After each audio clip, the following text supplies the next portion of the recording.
Bapak sidang jemaah Jumat dirahmati Allah Subhanahu wa taala. Di dalam kitab Tanurul karangan Syekh Muhammad Amin Kurdi mengatakan ada 8 perkara tanda-tanda tobat kita itu diterima oleh Allah Subhanahu wa taala. Wa alamatu qabuli taubati tazhiru fi zamaniyati asya. Tanda tobat kita itu diterima oleh Allah ada 8 perkara yang hadir di dalam kehidupan kita.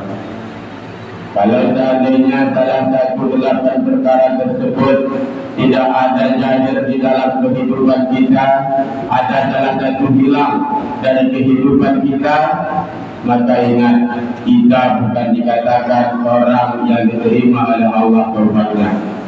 Kalau seandainya tobat kita tidak diterima oleh Allah Subhanahu wa taala, maka amal ibadah yang selama ini kita lakukan itu belum tentu diterima oleh Allah Subhanahu wa taala. Amal ibadah yang diterima oleh Allah ialah amal ibadah orang yang ikhlas, orang yang bersih. Kalau seandainya amal ibadah tidak diiringi dengan taubat, maka ibadah tersebut tidak akan diterima oleh Allah Subhanahu wa taala.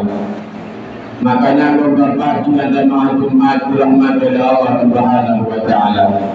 Setelah kita melaksanakan salat, sebelum kita melaksanakan salat, kedua-duanya sebelum kita melaksanakan salat kita meminta kepada Allah supaya kita termasuk golongan orang-orang yang bertobat, doa setelah berwudu.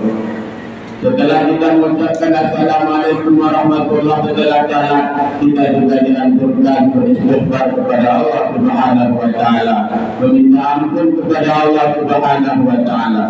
Itu tandanya apa? Tandanya taubat adalah pahala ibadah yang selama ini kita lakukan. Jika seandainya kita tidak diterima oleh Allah taubat kita, maka doa setelah wudu selama ini kita lakukan belum diijabah oleh Allah Subhanahu wa taala. Istighfar yang selama ini kita ucapkan setelah salat belum tentu diterima oleh Allah Subhanahu wa taala. Coba Pak, kita jemaah Jumat dirahmati oleh Allah Subhanahu wa taala. Yang pertama, ayu wafa bi amrin lisanihi fayamna'uhu min al-kizbi wal ghaibah. Yang pertama bahwa ialah orang tersebut takut pada urusan lisannya, maka orang tersebut akan mencegah, orang tersebut akan menjaga perbuatan-perbuatan lidahnya, perkataan-perkataan lidahnya daripada perkataan dusta, perkataan-perkataan yang bisa menimbulkan masalah, perkataan-perkataan yang bisa menyakiti hati orang lain. Orang yang diterima taubatnya ialah orang yang seperti ini, orang yang selalu menjaga lisannya. Kalau seandainya ia mengucapkan seperti ini, ia akan menimbang apakah ada orang lain yang akan terluka. Kalau saya mengucapkan seperti ini, ia akan mengingat apakah orang lain ada yang tersakiti. Itu yang pertama, orang yang senantiasa menjaga perkataan lidahnya. Kalau seandainya selama ini kita tidak pernah menghiraukan perkataan lidah kita, kita sesuka-suka hati, tidak pernah mengingat bagaimana hati orang lain tersakiti, orang lain terbohongi dan sebagainya. Kalau seandainya kita tidak mempunyai sifat seperti ini, itu tanda tobat kita belum diterima oleh Allah Subhanahu wa taala. Kalau seandainya selama ini lidah kita pergunakan selalu untuk yang benar, tidak pernah mendustai orang lain, tidak pernah menghibah orang lain, mengumpat orang lain, kita selalu senantiasa menjaga perkataan kita. Kita akan menimbang-nimbangkan, kalau seperti ini saya ucapkan, orang lain pasti akan terluka, maka ucapan ini harus saya jaga dengan rapi. Yang pertama, Bapak dan jemaah Jumat dirahmati oleh Allah Subhanahu wa taala. Yang kedua, ayyuhaba bi amrin batnihi fala yadkhulu batnihi illa halalan walau qalilan. Yang kedua, orang tersebut senantiasa akan takut pada urusan perutnya, maka orang tersebut tidak pernah memasukkan ke dalam perutnya kecuali yang halal-halal, walaupun barang tersebut hanya sedikit. Orang yang senantiasa diterima oleh Allah taubatnya ialah orang yang akan Allah pelihara makanan-makanan, minuman-minuman yang akan masuk ke dalam perutnya. Jika seandainya selama ini kita tidak pernah menimbang, kita tidak pernah memeriksa apa makanan yang masuk ke dalam perut kita, minuman dari mana yang akan masuk ke dalam perut kita, kita tidak pernah menghiraukan, kita tidak pernah memeriksa. Itu ingat kaum bapak sinar jamaah Jumat dirahmati oleh Allah Subhanahu wa taala. Itu tandanya bahwa kita belum salah satu orang yang diterima taubatnya di sisi Allah Subhanahu wa taala. Kalau seandainya kita sudah mempunyai kebiasaan memeriksa makanan-makanan yang akan masuk ke dalam perut kita, memeriksa minuman-minuman yang akan masuk ke dalam perut kita, kita akan menjamin makanan, minuman yang akan masuk ke dalam perut kita bukan makanan, minuman yang berasal yang dilarang di dalam agama. Yang kedua, yang ketiga, ayyuhaba bi amrin basirihi fala yanzuru ila al-harami. Yang ketiga, orang yang diterima oleh Allah taubatnya ialah orang yang senantiasa takut pada urusan penglihatannya. Dia akan selalu menjaga matanya, dia akan senantiasa menjaga matanya agar tidak mempergunakan matanya tersebut untuk melihat yang dilarang di dalam agama. Kalau seperti ini yang saya lihat, maka mata saya berdosa. Kalau seperti ini saya pergunakan mata saya, maka mata saya ini akan berdosa. Dia akan menghindari hal tersebut. Jikalau seandainya kita juga tidak pernah menimbangkan, kita juga tidak pernah memperhatikan penglihatan kita, asal tembak saja, itu otomatis kita juga belum mendapatkan tanda-tanda taubat diterima oleh Allah Subhanahu wa taala. Setelah itu, tanda taubat kita itu diterima oleh Allah ialah ayyuhaba bi amriyatihi. Orang tersebut akan senantiasa menjaga, orang tersebut akan senantiasa takut pada urusan tangannya. Ia tidak akan pernah mempergunakan tangannya tersebut kepada tempat-tempat yang dilarang dalam agama, mengambil hak orang lain, mencuri orang lain, merampas hak orang lain. Ia senantiasa menjaga tangannya tersebut kepada tempat-tempat yang dilarang di dalam agama. Jika seandainya tangan kita masih suka, masih ingin melakukan pekerjaan-pekerjaan yang dilarang dalam agama, masih ingin mencuri, masih ingin merampas hak orang lain, itu tanda kaum bapak tidak jamaah Jumat dirahmati oleh Allah Subhanahu wa taala. Tandanya istighfar, taubat yang selama ini kita lakukan belum diterima oleh Allah Subhanahu wa taala. Setelah itu, orang yang akan diterima oleh Allah taubatnya ialah ayyuhaba bi amri qadmaihi fala yamsiku bima fi ma'siyatillah.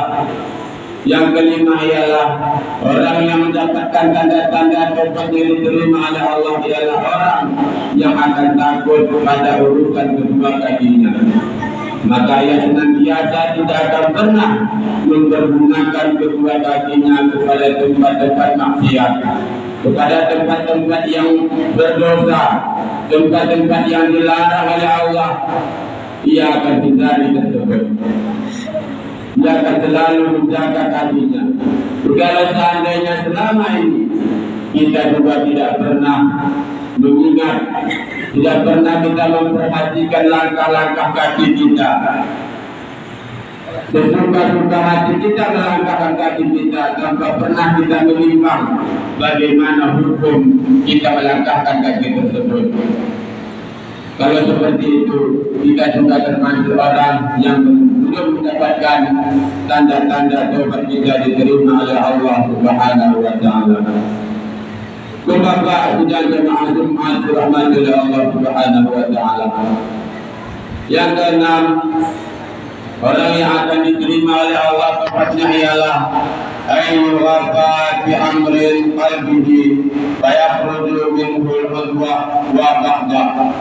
Orang yang takut pada urusan hatinya, maka orang yang diterima taubatnya, orang yang mendapatkan tanda-tanda taubat itu diterima oleh Allah ialah salah satunya orang yang selalu menjaga hatinya. Ia akan menjaga hatinya supaya tidak berdosa kepada musuh-musuhnya, tidak berdosa kepada orang lain. Ia senantiasa menjaga hatinya untuk selalu mengingat Allah Subhanahu wa Ta'ala. Jika seandainya selama ini hati kita tidak pernah berkeinginan untuk mengingat Allah, hati kita tidak pernah untuk berkeinginan berzikir kepada Allah, akan tetapi hati kita selama ini sudah kita biasakan hanya mengingat selain Allah, mengingat dunia, mengingat harta, mengejar yang dilarang di dalam hati kita. Kalau seandainya hati kita seperti ini, itu tandanya atau Bapak sudah jemaah Jumat dirahmati oleh Allah, kita juga belum tentu mendapatkan tanda-tanda taubat kita itu diterima oleh Allah Subhanahu wa Ta'ala. Yang ketujuh, orang yang mendapatkan tanda-tanda taubatnya itu diterima oleh Allah ialah ayyuhafat bi amrin sam'ihi fala yasma'u illa al-haq. Orang yang senantiasa takut kepada urusan pendengarannya, maka ia juga senantiasa menjaga telinganya untuk tidak mendengarkan barang-barang yang dilarang di dalam agama. Ia akan senantiasa mempergunakan telinganya kepada tempat-tempat yang diridai oleh Allah Subhanahu wa Ta'ala. Ia berkemauan untuk mempergunakan telinganya untuk mendengarkan yang hak, mendengarkan ceramah-ceramah, mendengarkan pengajian-pengajian, mendengarkan pembacaan Al-Quran dan sebagainya. Dia membiasakan telinganya seperti itu. Maka kalau seandainya selama ini telinga kita tidak pernah kita periksa, bagaimana hobi telinga kita selama ini? Kalau selama ini telinga kita lebih banyak berkeinginan untuk mendengarkan cerita-cerita yang tidak ada manfaatnya, cerita-cerita di dalam warung yang tidak bermanfaat misalnya, cerita-cerita yang tidak diridai oleh Allah. Kalau telinga kita sudah seperti ini kita biasakan, itu tanda kalau Bapak sudah jemaah Jumat dirahmati oleh Allah, taubat kita tidak mendapatkan tanda-tanda diterima oleh Allah Subhanahu wa Ta'ala. Dan terakhir, orang yang senantiasa mendapatkan tanda-tanda taubat diterima oleh Allah ialah ayyuhafat bi amrin ta'atihi. Orang yang senantiasa takut kepada ketaatannya itu tidak diterima oleh Allah Subhanahu wa Ta'ala. Mungkin ini lebih banyak kita dalam. Kita tidak pernah menimbang, kita tidak pernah memeriksa apakah salat kita itu diterima oleh Allah Subhanahu wa Ta'ala. Kita tidak pernah merasakan takut apakah puasa yang selama ini kita kerjakan diterima oleh Allah Subhanahu wa Ta'ala. Kita tidak pernah ketakutan sedekah yang selama ini kita keluarkan akan diterima oleh Allah Subhanahu wa Ta'ala. Intinya, amal ibadah yang selama ini kita lakukan seolah-olah sudah diterima oleh Allah Subhanahu wa Ta'ala, tanpa pernah kita khawatir, tanpa pernah kita takut di dalam hati apakah salat kita ini sudah diterima oleh Allah, puasa kita ini sudah diterima oleh Allah, sedekah yang selama ini kita keluarkan sudah diterima oleh Allah. Kalau seandainya tidak pernah rasa khawatir, tidak pernah rasa takut tentang amal ibadah yang selama ini kita lakukan, maka itu tanda kaum bapak dan jemaah Jumat kita bukan termasuk orang yang mendapatkan tanda-tanda tobat diterima oleh Allah Subhanahu wa taala. Istighfar yang selama ini kita lakukan, astagfirullahaladzim setelah salat, itu belum mendapatkan tanda-tanda pengampunan oleh Allah Subhanahu wa taala. Doa setelah wudhu kita meminta supaya kita menjadi orang yang bertobat, itu belum dijawab oleh Allah Subhanahu wa taala. Jika seandainya senantiasa 8 perkara tersebut kita hati-hatikan, kita jaga dengan benar. Oh, kalau saya menggunakan mata saya seperti ini dilarang dalam agama, maka akan saya hindari. Tangan saya akan saya hindari memperbuatkan yang dilarang dalam agama. Kaki akan kita pelihara, perut akan kita pelihara, hati kita juga akan pelihara. Maka insya Allah kita akan mendapatkan tanda-tanda diterima oleh Allah Subhanahu wa taala taubatnya. Kalau taubat kita sudah diterima oleh Allah, insya Allah amal ibadah apapun yang akan kita lakukan, insya Allah akan diterima oleh Allah Subhanahu wa taala. Jika seandainya taubat kita tidak diterima, atau barangkali kita tidak pernah bertobat kepada Allah, hati-hati Bapak tidak jemaah Jumat dirahmati oleh Allah. Itu namanya kita termasuk orang yang sombong. Kita merasa diri kita itu suci, kita merasa diri kita itu tidak pernah melakukan dosa, makanya kita enggan mengucapkan istighfar barangkali. Kita enggan berdoa setelah wudhu. Kaum bapak sedang jemaah Jumat dirahmati oleh Allah Subhanahu wa taala. Rasulullah sallallahu alaihi wasallam pernah bersabda, "Wa'lamu Abdullah anna kulla amalin sayaqdamu ala amalihi wa la yakhruju min ad-dunya hatta yara udhu amalahu wa sawa'ul amal." Yang ini disampaikan oleh Rasulullah sallallahu alaihi wasallam ialah perlu kita ketahui bahwa hamba-hamba Allah sesungguhnya tiap-tiap amalan-amalan, kalau seandainya amalan-amalan yang baik yang selama ini kita lakukan, maka amalan-amalan yang baik itu pula lah yang akan hadir di hadapan kita tatkala kita mau meninggal dunia. Maka kalau seandainya amal-amal yang jelek yang selama ini kita lakukan, maka amalan-amalan jelek itu pula lah yang akan hadir di hadapan kita tatkala kita mau meninggalkan dunia ini. Bapak sudah jemaah Jumat dirahmati Allah Subhanahu wa taala. Terakhir, semoga Allah memberikan kita kesehatan. Allah masih memberikan kita kesehatan untuk bisa sujud. Marilah kita bersujud. Semoga Allah masih memberikan kita kesempatan, kesehatan untuk kita beristighfar kepada Allah. Marilah kita beristighfar kepada Allah Subhanahu wa taala. Biasakan setelah kita melaksanakan salat, kita harus selawat, juga harus kita biasakan meminta kepada Allah, berdoa kepada Allah Subhanahu wa taala. Karena kita yakin bahwa di dalam diri Allah itu semuanya ada. Apapun yang akan kita minta, insya Allah akan dijabah oleh Allah Subhanahu wa taala. Jika seandainya selama ini kita enggan beristighfar, enggan berselawat kepada Rasul, enggan berdoa kepada Allah, makanya banyak pada zaman sekarang ini kita ketemui hati-hati yang sangat kacau, kelakuan-kelakuan yang sangat kacau. Itu tandanya apa? Di dalam diri kita ini masih banyak yang harus perlu kita perbaiki. Bapak sedang jemaah Jumat dirahmati oleh Allah Subhanahu wa taala. Mungkin hal inilah yang dapat kami sampaikan. Mudah-mudahan ada manfaatnya kepada kita semua, terkhusus kepada diri kami sendiri. Alhamdulillah.